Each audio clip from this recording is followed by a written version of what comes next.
అండి, welcome back to our channel. ఈరోజు మన వీడియోలో మిగిలిపోయిన అన్నంతో పూరీల్ని ఎలా చేసుకోవాలో చూపించబోతున్నాను. చాలా టేస్టీగా ఈజీగా చేసుకునే రెసిపీ అండి. అన్నం మిగిలేటప్పుడు బయట పడేయకుండా ఈ విధంగా పూరీలు చేసి పెట్టారంటే ఇంటిల్లి పది అందరూ కూడా చాలా ఇష్టంగా తింటారనమాట. మరి వీడియోలోకి వెళ్ళి రెసిపీ ప్రాసెస్ని ఇప్పుడు స్టార్ట్ చేసేద్దాం. ముందుగా అయితే ఒక బౌల్ వరకు నేను మిగిలిన అన్నాన్ని తీసుకున్నాను అనమాట. సో మిగిలిపోయిన అన్నం అనే కాదండి, రైస్ కొంచెం మనం అప్పటికప్పుడు వండిన రైస్ కొంచెం మిగిలిపోతుంటుంది కదా, అలాంటప్పుడు అయినా సరే తీసుకోవచ్చు అనమాట. ఫ్రెష్ రైస్ అయినా సరే. సో 1 కప్పు రైస్ తీసుకోండి. ఇందులోకి 1 స్పూన్ వరకు సాల్ట్ తీసుకోవాలి. అలాగే జీలకర్ర 1 టేబుల్ స్పూన్, 3 లేదా 4 పచ్చిమిరపకాయలని వేసుకోవాలి. సో ఈ విధంగా వేసుకున్న తర్వాత అవసరమైతే కొంచెం వాటర్ వేసుకొని దీన్ని మెత్తని పేస్ట్ లాగా గ్రైండ్ చేసుకోవాలి. ఈ విధంగా నేను వీడియో క్లిప్లో చూపిస్తున్న విధంగా ఇలా గ్రైండ్ చేసుకొని ఒక మిక్సింగ్ బౌల్లోకి కానీ ఒక గిన్నెలోకి కానీ ట్రాన్స్ఫర్ చేసుకోండి. సో ఈ విధంగా మొత్తం మనం గ్రైండ్ చేసుకున్నాం కదా. సో ఇప్పుడైతే 1 కప్పు వరకు గోధుమ పిండి అయితే నేను తీసుకుంటున్నానండి. సో ఇప్పుడు ఆ రైస్లోకి చక్కగా మిక్స్ అయ్యే విధంగా ఇలా గోధుమ పిండి కొంచెం కొంచెం వేసుకొని కలుపుకుంటూ ఉండాలన్నమాట.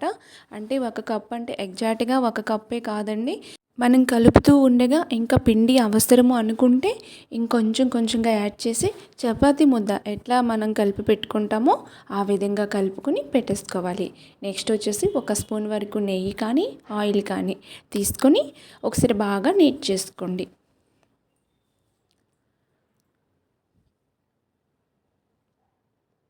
ఈ విధంగా చక్కగా నీట్ చేసుకున్న తర్వాత ఒక 10 నిమిషాల పాటు పక్కన పెట్టేద్దామండి. సో ఈలోపు మనం ఏదైనా పూరీ కర్రీ ప్రిపేర్ చేయాలనుకుంటే చేసేసుకోవచ్చు అనమాట. సో 10 మినిట్స్ తర్వాత నేను తీసి చూపిస్తున్నాను చూడండి. ఇంకోసారి బాగా చేత్తో మిక్స్ చేసుకోండి. మిక్స్ చేసుకున్నాక చపాతీ పీట పైన అయినా సరే, ఫ్లోర్ పైన అయినా సరే నీట్గా చేసుకొని ఇప్పుడు నేను వీడియో క్లిప్లో చూపిస్తున్న విధంగా చిన్న చిన్న బాల్స్ లాగా మనము రెడీ చేసి పెట్టుకోవాలి. అంటే మరీ పెద్దగా కాదు, అలానే చిన్నవి కాదండి, మీడియం సైజ్గా రౌండ్ బాల్స్లా చేసి పెట్టుకోవాలన్నమాట.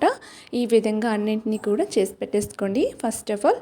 నెక్స్ట్ వచ్చేసి ఇప్పుడు కొంచెం ఫ్లోర్ పైన పొడిపిండి వేసుకోవాలి.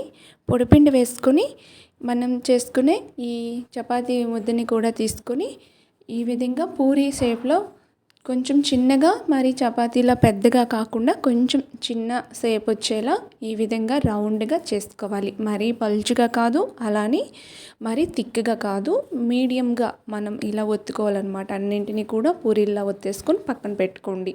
లేదనుకుంటే ఒక్కొక్కటిగా చేసుకొని కూడా వేసేసుకోవచ్చు. ఇవన్నీ చేసుకున్న తర్వాత నెక్స్ట్ వచ్చేసి డీప్ సరిపడే ఆయిల్ని పెట్టేసుకొని ఇప్పుడు ఆయిల్ బాగా హీట్గా ఉండేటప్పుడు మనం దీన్ని వేసామంటే పూరి చక్కగా పొంగుతూ వస్తుందండి. సో ఈ విధంగా వేసుకొని ఇలా మనం అట్లకాడతో ఇలా ప్రెస్ చేస్తూ ఉంటే పూరి అనేది చక్కగా పొంగుతుంది పైకి. చూసారు కదా, చాలా చక్కగా పొంగాయి అన్నమాట. 2 వైపులు కూడా మంచి కలర్ వచ్చేంత వరకు ఫ్రై చేసుకోండి. ఈ విధంగా ఫ్రై చేసుకొని ఒక టిష్యూ ఉన్న పేపర్లోకి తీసేసుకున్నారంటే ఎక్సెస్ ఆయిల్ ఏమైనా ఉంటే పేపర్ అనేది పీల్చేస్తుంది అనమాట. అలాగే అన్ని పూరీల్ని కూడా నేను వీడియో క్లిప్లో చూపిస్తున్న విధంగా ఇలా చేసుకొని మీరు తీసుకున్నారంటే చాలా టేస్టీగా ఈజీగా అప్పటికప్పుడు మనం పూరీల్ని మిగిలిన అన్నంతో ప్రిపేర్ చేసుకోవచ్చు. ఈ విధంగా కనుక మీరు పూరీలు చేశారంటే ఇంట్లో ఎవ్వరు కూడా నచ్చరని మాట లేదండి. డెఫినెట్గా ఆల్ టైమ్ ఫేవరెట్ అయిపోతారనమాట. సో అన్ని పూరీల్ని కూడా ఫ్రై చేసి చూపిస్తున్నాను. చాలా బాగా పొంగాయండి. ప్రతి పూరి వేసిన ప్రతి పూరి కూడా చాలా చక్కగా పొంగుతూ వచ్చాయన్నమాట. మంచి హెల్దీ అండ్ టేస్టీ రెసిపీ అనమాట.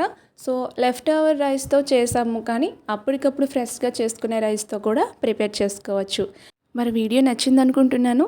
వీడియో కనుక నచ్చినట్లయితే లైక్ చేసి షేర్ చేసి మరెన్నో టేస్టీ వెరైటీ రెసిపీస్ కోసం నా ఛానల్ని సబ్స్క్రైబ్ చేసుకొని పక్కనే ఉన్న బెల్ బటన్ని క్లిక్ చేసుకోండి. Thank you.